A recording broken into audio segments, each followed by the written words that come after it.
Greetings everyone, my name is Etterville, and welcome back to my Let's Play of Mega Man Maker. During the last part, I covered several levels that I found on the most popular queue, so in this part, I'll be covering several viewer-submitted levels, starting out with this one, Hot Mess Desert by JKS-8213, 12 plays and a score of 0. As always, if you want one of your levels to be featured in a part like this one, please leave the level name and level ID either in the comment section below or direct message me on Twitter. Also, as always, the full disclaimer of this entire LP series is linked in the description below. Also in the description are the timestamps for every level that I cover in these parts. So to double check if your level was covered in one of these parts, open up the description and double check the timestamps.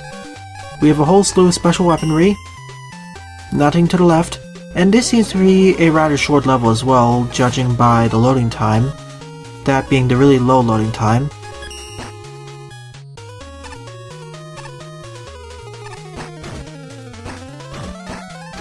This seems like a perfect place to utilize the brick drop, especially with the aerial enemies.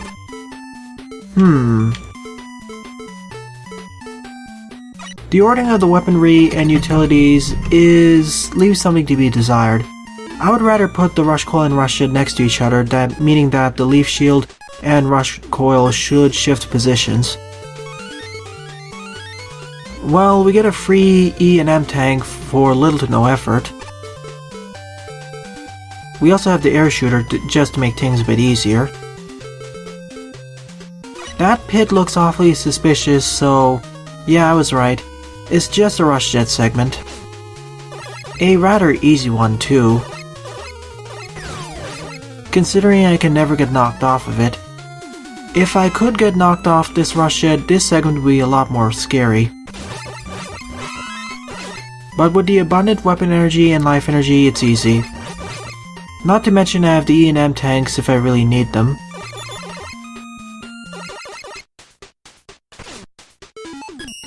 You also gotta be a bit careful because once you activate the pause screen and deactivate it, rush jet does deactivate as well. So I need to be on solid ground before I can use an M tank. But lo and behold, there's solid ground. Really easy. I won't do a safety save over here, or rather a safety reset, because this stage is so easy anyway. Case in point, this is another sad place to place a hot dog. Unfortunate.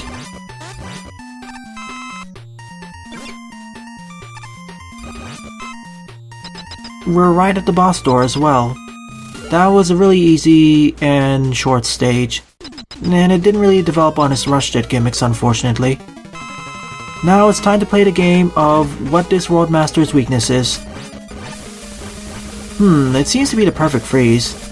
At least I think it's the perfect freeze, it's doing quite a bit of damage.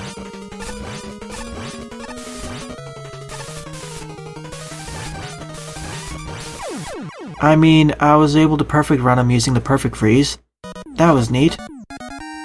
But for those aforementioned reasons, and because the stage didn't develop much on any of its gimmicks, and the fact the secret was a freebie, I can't give this stage a thumbs up, my apologies. It's just too bland, and it didn't develop on anything. It's a rather forgettable stage.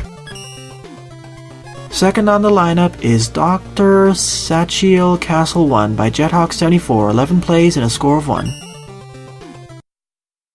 This is one of the two last levels that Jethawk mentioned that they'll be doing in Mega Man Maker for quite a while. They're gonna be leaving Mega Man Maker development for level design for several months from what they've implied. Oh well. Whole bunch of special weapons, thank you. Also, the utilities are organized better, having all the 3 utilities next to each other. Good.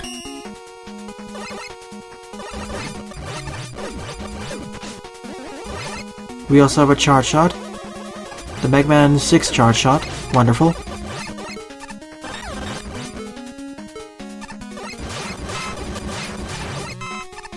Well, might as well spam our special weapons, and this is a fortress level, so we're kind of expected to have special weapons here.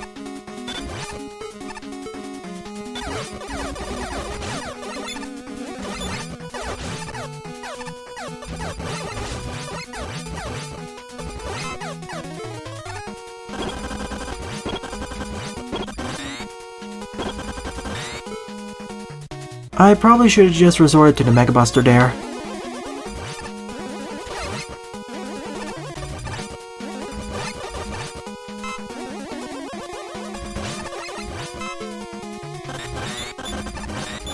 And this is really enemy spammy as well, as you may have noticed because of all these gauntlets of enemies. Then again, they are really incentivizing you to utilize special weapons here in the first place, so I guess it works out. Well, Thunder Beam's a good idea here.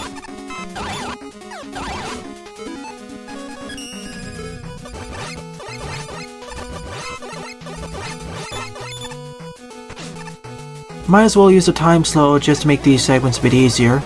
It really just makes them a cakewalk, especially combined with the other special weaponry we have.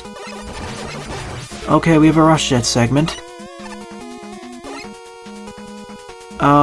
A rather short one, or rather a really generous one, because there is a weapon capsule right over there. I guess that was the Magnet Beam segment or something? Seems to be, especially with the short range between each of the recharges. Well, I'm not complaining. I like more versatility between special weapons, in case you run out of one. And there's a free tank which I'll avoid because I have enough firepower in order to defeat the boss. At least that's what I think. And now we're in the snowy fortress itself.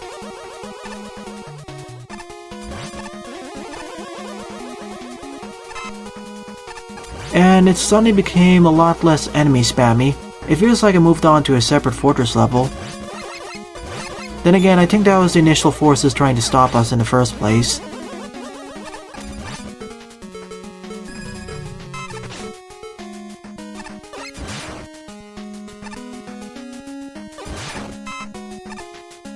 No need to worry about you, Sniper Joe. Especially when I have time slot on my side.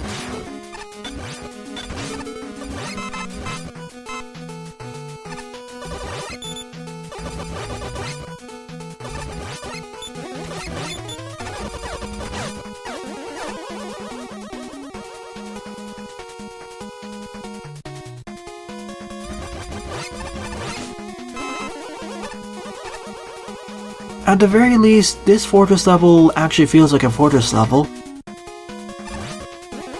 Though the challenge progression seems a bit... it feels kind of like it went up, then it went down a bit. As I said, it feels like I entered a new fortress level, especially after that enemy spam segment, right after the Rush Jet segment. Or rather, the Rush Jet segment seemed like it signaled the start of a new fortress level. At least that's what it feels like.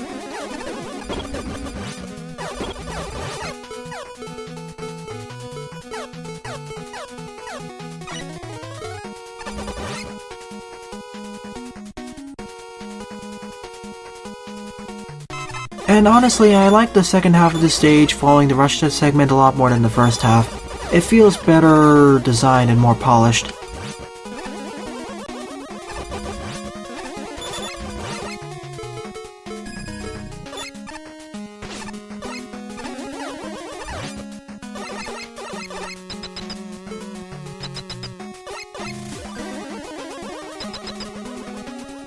Well, I guess it's time to fight a mini-boss of 4 different types of Joe enemies. That's neat. Of course, we can bypass them entirely and... Well, that was the end of the stage. I was hoping for a boss fight right after the mini-boss, but no. That mini-boss encounter of those 4 Sniper Joes was that. It kinda reminds me of the boss encounter at the Y Stage 1 of Mega Man 9, what with the 4 Guardians. Still, I like this stage, but more for its second half. Or rather, the part of the stage that started after the Rush Jet. The first half, just before it, was a bit enemy spammy, especially with the entrance. Still, I enjoyed it, so I will give it a thumbs up. Though more for its second half because it better utilized and realized its gimmicks. Third up is Energizer by Magnitude, 4 plays and a score of 1.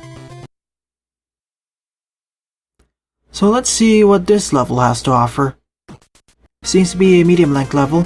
The levels seem to be going so far pretty fast actually.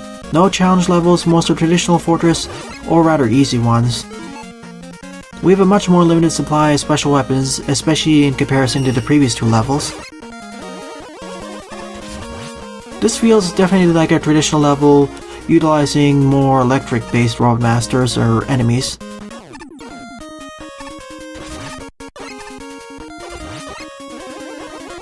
An easy introduction to those 2 enemy types, as well as the magflies.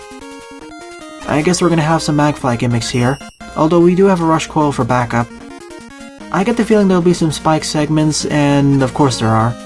At the very least, I also have the skull barrier in case I need it and I end up falling into spikes somehow.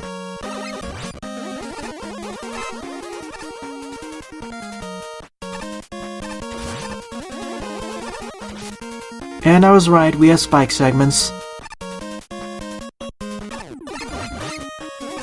Whenever I feel in threat, I'll just use one of those skull barriers. That way I don't need to worry about falling into spikes. There's a key nearby though. And lo and behold, it was just 2 screens away. That wasn't that much of a secret, but I believe it's somewhat of a detour. Wait a minute. How do I access that? Oh, yeah, my apologies. I went through this the wrong way. I forgot this was open, and I basically had a brain fart there. I was hoping I had the charge kick there, but no, we're supposed to go through this route and see where that door unlocks. And Rush Coil was just waiting for me all this time. That's an odd glitch.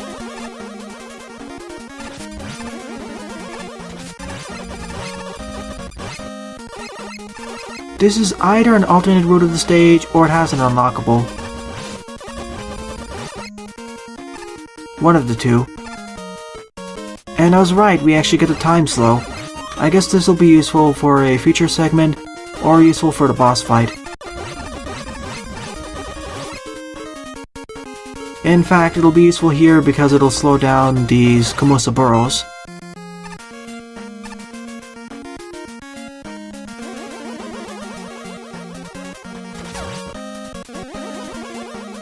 Now back to the original schedule of going through the stage the usual way.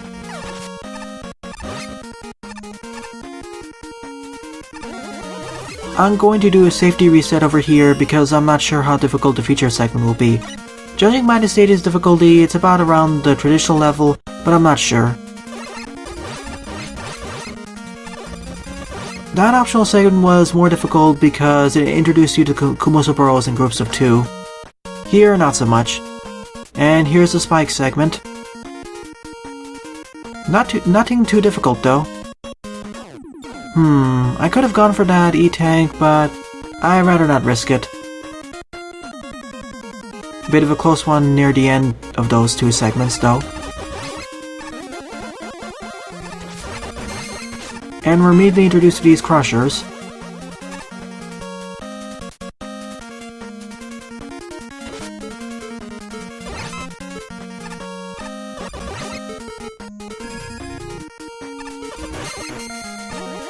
And by using the time slow, I can just make these segments really easy. Well, I'm thankful for getting it. I guess it'll also make the mini-boss, or rather the final boss of the stage, a lot easier too. I was hoping I could just snake by, but no. And here's the boss quarter, where I guess we'll be fighting the boss. Who's Hardman instead of Sparkman? Strange. Yeah, it definitely makes this boss fight a lot easier because it slows him down a lot.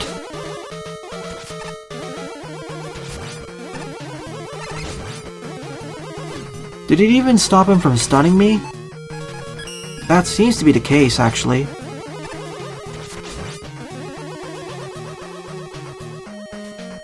Oh, never mind, it didn't stop me.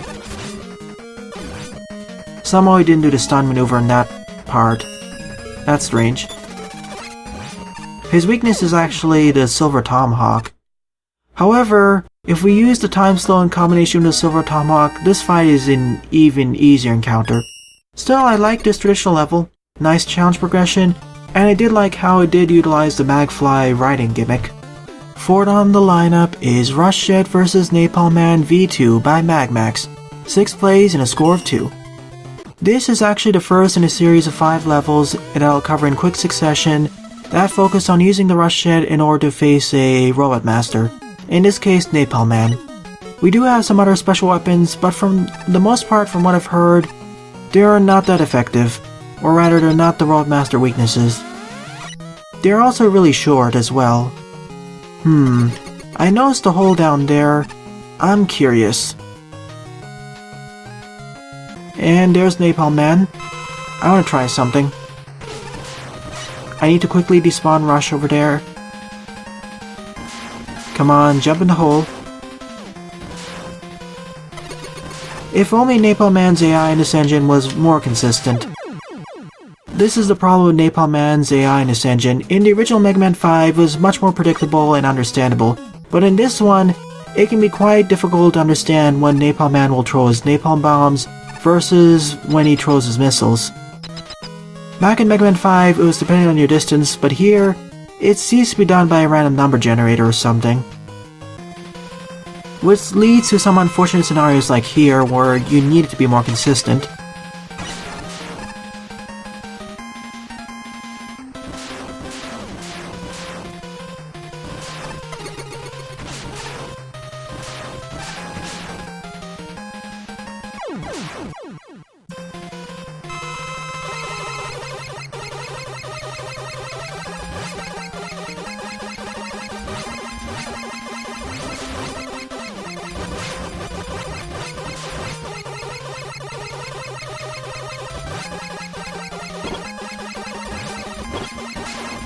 Well, okay then, this is working a lot better than what I expected it to. From what I've heard from some acquaintances, when they tried doing this was a lot more dangerous and they kept getting hit. But as long as I stay down here, I'm okay.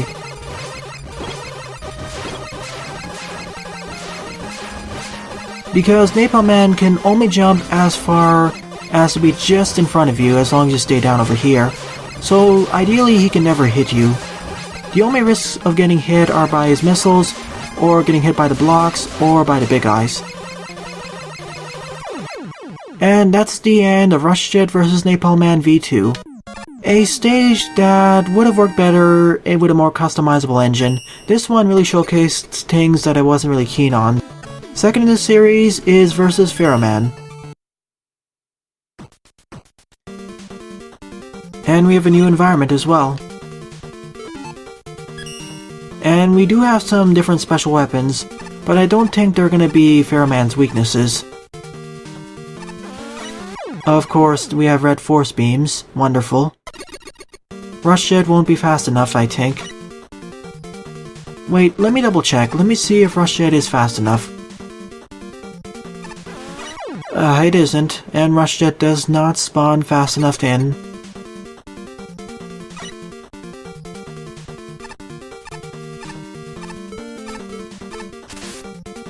So instead I'm just going to do quick charge kick slides and barely make it over there. Not fond of that introduction there. It's just too kaizo for me. Now it's time to fight Pharaoh Man, and there are no holes in the ground, so I have to do it legitimately.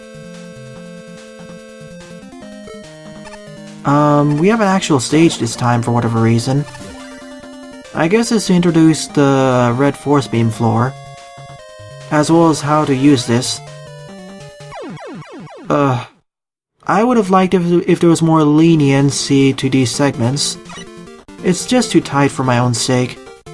Especially because the boss fights are usually less difficult than this.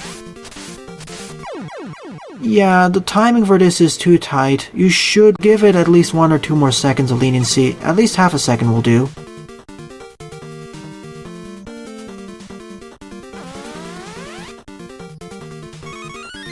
Made it in my third attempt, and now we have another force beam segment. This is not good design. It's too tight for me, and there should have been a checkpoint over there, especially because of the difficulty. And this should have focused more on the boss fight itself, but this one's focusing a lot more on the red force beam precision. I'm just gonna give it one more attempt. If I can't do it, I'm just going out of this and giving it a thumbs down. This is too precise, and it's not focusing on the stage's gimmick at the very least. Or at least what the title suggests.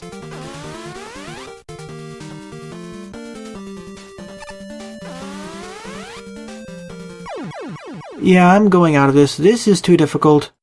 Maybe the boss fight is fun, but this is not fun at all for me. My apologies. This type of stage design isn't fun for me. I just find it really frustrating and detracts from the stage itself. My apologies. Okay, third is Top Man. Let's hope that this focuses more on the boss fight itself instead of red force beam traps. I know Napalm Man didn't have that much of a stage itself, but at the very least the boss fight was fun, but unfortunately Pharaoh Man's stage focused too much on the red force beams and racing with pixel precision and timing that I really didn't enjoy it. Wait a minute, I want to try something. Again, Rush doesn't want to spawn in correctly.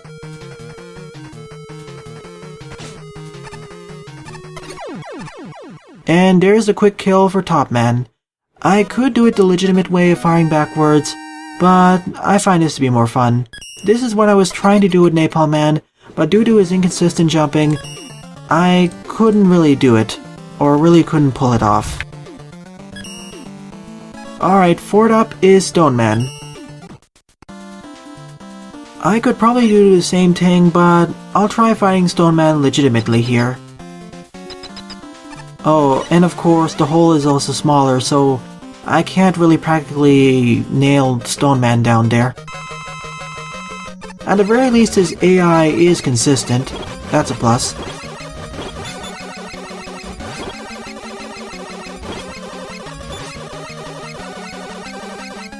Well, at least I can slow down Rush a bit. So I can at least keep wailing on Stone Man repeatedly.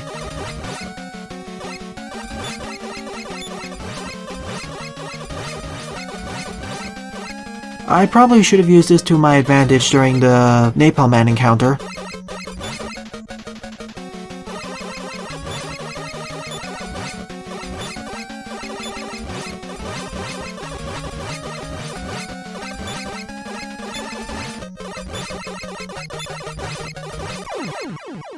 So down goes Stone Man. Only one left to go. These are rather short encounters, but I would say they're interesting. Still, I wouldn't give any of these a thumbs up because they just feel like concepts, more than anything else. And the fifth and final one is Toadman, of course. He's gonna be probably the easiest, mainly because his only attack is the Rain Flush, and as long as I keep repeatedly hitting him, he can never activate it. And of course, just like before, I can't really dunk him into the pit.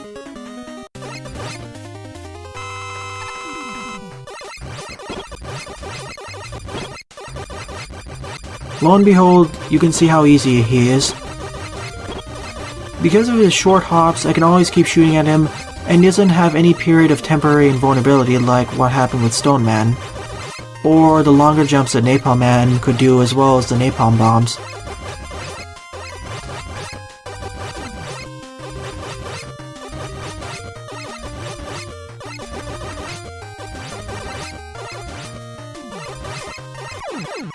And down goes Toadman. He was the most pathetic out of the four I faced. Pharaoh Man would probably be the most formidable one, along with Top Man, because he could fire his shots at me. Especially Top Man, actually, if I fought him the legitimate way. They're all short, interesting encounters, except Pharaoh Man, which was quite on the frustrating side.